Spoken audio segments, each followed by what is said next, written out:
Yo, what's going on? This is Hysteria. You're watching 20 Questions with Internet Underground. Well, I started out music I was 7 years old and my mom put me into guitar lessons. I don't know why, but I had to do that with my brother and I just hated it. So I left, and then when I was 9 years old, I started watching videos from Nick Mira, watching him produce beats, and I just started doing it. I was terrible because I was 9 years old, but I just kept at it, and then now we're here. Where am I from originally? I'm from New Zealand. I lived in New Zealand my whole life, was born there, I was raised there.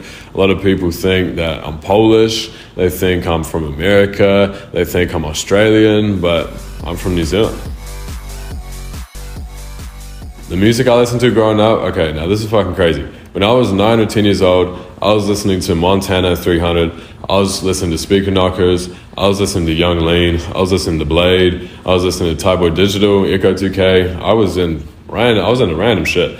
But then as I growed up, I started tapping into the underground scene with, Dollywood, Eric DOA, Midwest, Osquin, and then that's what gave me the motivation to really start making music. And then nowadays, it's still Osquin, it's still Eric, it's still Glaive. I listen to Billy Human, of course, I listen to Odatari, I fuck with my bro Kisiki, I fuck with Nitspin, I fuck with Joey, I listen to a lot of shit now.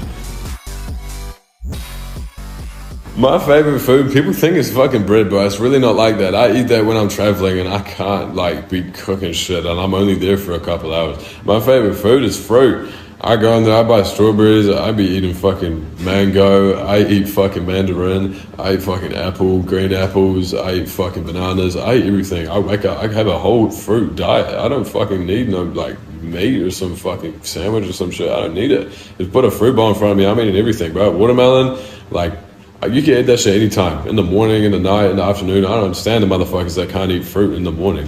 What the fuck's wrong with it? It's fresh as fuck. I feel good when I eat it.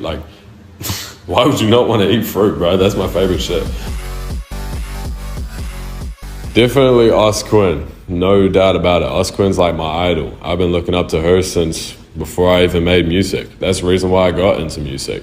Osquin, Eric DOA, Glaive, Dollywood. Shout out Zitra, shout out Widow, shout out Pitfall, shout out Midwest. All them, they got me into music. That was the entire movement that made me want to start really trying. Oh my gosh, where did Hysteria come from? It's actually too crazy of a story. So my artist name before, it used to be Crayola. And don't even ask me why, I don't know. It was a fucking terrible idea. Anyone tried searching my music, it would just come up with the fucking crayons before it had anything to do with me. And while my name was Crayola, I had to change everything for two reasons. One, because my name was Crayola and the company told me that I gotta change that shit because far in the future, I wouldn't be able to keep having that name. And two, because the cover arts that I used to use were drawn by Jun Inagawa. This is my goat, my idol. I want to meet him so bad. I want to go to Japan. I want to meet him. I want to go to an exhibition from him. He's an artist from Japan, and I used to have his drawings as my cover arts. So while my name was Crayola, and I had cover arts that I didn't own any rights to, I got hit from both angles at the same fucking time. I had Crayola reach out, tell me I need to change the name. And I had Juni Nagawa's record label just strike all my music off of Spotify. I had everything gone. I had to switch everything up. So I just made my name Hysteria because I thought it sounded cool. It was better than fucking Crayola. And then after that, I had to make my own character because I couldn't keep using some character I didn't have the rights to in my cover arts. So that's where you see the Hysteria character right now. My favorite animal is cats. I love cats ever since I was a little kid. I used to have a book with just a bunch of different breeds of cats, information about the breeds, how they should be looked after. I know too much about cats. I fucking love cats. When I go on Instagram, it's just cats and cats and cats that get suggested to me because I liked one cat video and then they showed me another one and I liked it. And now it's just all that comes up. The algorithm knows me too well. I guarantee I could open my phone and there's going to be a cat right on my Instagram. Let me check. Yup, it's a fucking cat with a duckling. There's a cat chilling with a duckling on a mountain, and that's the first thing on my Instagram. It's a fucking lovely thing to open Instagram too, but I'm not complaining. The thing that surprises everybody the most about me is the fact that I'm 17 years old. People think I'm fucking 25. People think I'm pushing 30. And honestly, I don't feel like I'm 17 because I haven't been in school that long. I never worked a job in my life. I just be having fun and fucking going with the flow, and shit just took me here. And I feel like that's the way it gotta be. Like, no matter what age you are, you just gotta have fun. Just do whatever you want to do. Literally, make sure you're working towards something, but just have fun. It will take you places, bro. Favorite collaborator is fucking Kiseki, bro. No question about it.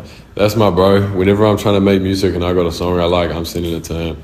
I don't think there's anyone that I could work with that I would have as much of a connection with as Kiseki, because we just know everything about our recording process. He knows how I like to write. He knows how I record. He watches me mix. He watches me make the beats. Like, and every single step of it, he's there. And I mean, like, that's just my bro. My dream collab, it's Odatari. I mean, like, it's not really a dream anymore because it's real, it happened. It's not out yet. But other than that, my dream collab is Taylor Swift, bro. I don't know what the fuck we would make right now, but I'm trying to make that happen in the future. Hatsune Miku, it goes way back. My dad, I'll be sitting in the living room, my dad is listening to S3RL, he's listening to Pretty Rave Girl, he's listening to Vocaloid, he's listening to Hardstyle, and he had it on the speakers, you could hear it loud as fuck. So growing up, I just adjusted to that. That's probably why I make this sort of music, because I just heard it so much growing up. But I mean, shout out to my dad, because he put me on to fucking Hatsune Miku. And the story of how I made What You Want, I was sitting in me and Kitseki's kitchen, and I don't know why the fuck I did this, but I grabbed a big jug of milk from the fridge and I was sitting at the kitchen counter just drinking the fucking milk. I wanted to download the Vocaloid program for fun, so I just did it. And then I don't know how to use it. Like, it was so hard to use. It looked like some fucking nuclear power plant technology. So the only thing I could do was just lay down like a couple words and very simple notes. So I just did, I know what you want, tell me what you want. And that was my extent of what I knew how to do. I didn't know how to do anything. So I just dragged it into my usual program and I worked with that. And then I thought it was very cool, but I didn't know if I wanted to drop it. Kitseki's actually the reason that song was fucking recorded, because we were in the studio making Rock Your Body with Aisha. And then when we finished, I just wanted to go home. I was so tired, but he told me to record that. He believed in it so much. He told me to record it. So I did. And then that shit blew me up.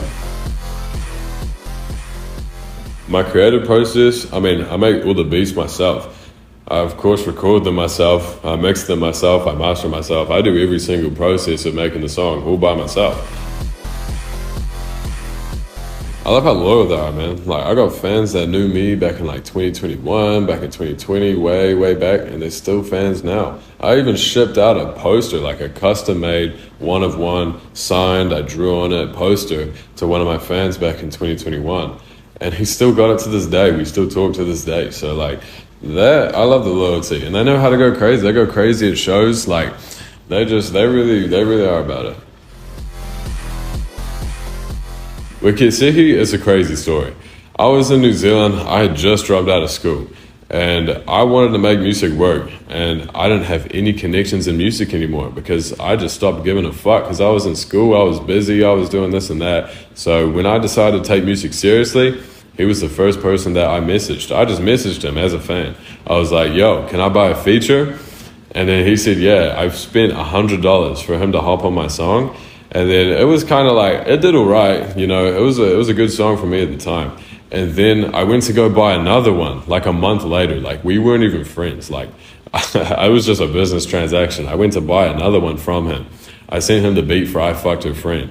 And he loved it so much. He wanted to drop it on his own page. And I was like, damn, like this is crazy. Like, you know, this big artist is fucking with me. He wasn't that big at the time. He had like maybe 60,000 monthly listeners or 100,000 monthly listeners. But, you know, he liked it a lot. So we made that song. And then ever since then, we just became friends. We were talking, we're on Discord all the time. It was so hard to keep the connection because of the time difference, because New Zealand is 12 hours ahead of Poland. So when I'm awake, he's asleep. And when I'm asleep, he's awake. But we still made it work. We were calling all the time. We were always working on music. We made a whole album together. We became super close ever since I bought that feature. And then there was just one day after he had blown up from Hands Up, he was like, man, I got so much money. I could fly you over to Poland. And I was like, do it then. Just do it. Like, fly me over there. I'll do it. I don't care. He was worried that my parents or I wouldn't be able to go or I would just flake or something. But I tried convincing him. I was like, I will come to Poland if you buy the fucking tickets. And then he bought them. And then I came. It was only supposed to be for 3 months, but I think we were like 3 or 4 weeks in, and I was like, I need to get a visa. I need to stay here. I like Poland too much. I didn't want to go back to New Zealand. So it's been almost a year in Poland now. I've been living with him. We got a crib. Like, we just became best fucking friends, man. And I'm so glad to see it because that's really my brother now. Favorite cartoon character's got to be Rigby. He always fucking around. He doesn't give a shit about anything. He's the best friend to have, honestly. I'd say Rigby. I mean, honestly, it means a lot because music became real life for me real fast. Ever since the kids took me down to Poland, I met so many people. I met Hubi, I met Pros, I met Brittany, I met Milo, I met a lot of people. And at that point, that's when it started meaning so much to me because it was more than just numbers on a screen, text on a screen. It was like I'm meeting people in real life. And then the shows came around, seeing all the fans, seeing everybody go crazy, seeing people know the words as well. That's what means a lot to me. Seeing the impact on people and being able to meet them and everything in real life, meeting fans, like that's what means a lot to me. My biggest secret is that I just be taking clothes from people. I just be stealing it. Like these shoes, these are literally Kidsiki's shoes. These are his new rocks. I have them in Hollywood right now. He's in Poland. I just have his new rocks. I just wear them. These trips, Kids has the exact same fucking pants. I just bought these because I'm in Hollywood right now. I'm not about to steal his pants, but I stole that shit from him. I just took it. I bought it. And then this bag, I just bought on my own. But that's the bag. That's not even the clothes. I just be stealing fucking clothes from my friends. I buy the shit that they want to buy. I buy the same thing that they buy. And at the end of the day, it's still fire. Like, I would say just start making something that you love and then stick to making stuff that you love. Don't try to make anything inauthentic or anything that's not you because people are going to see right through that. You're not going to get to where you want to be. You're going to end up disappointed. Just make what you love and stick to it. You should be looking forward to the song without Atari. I'm not going to say anything more.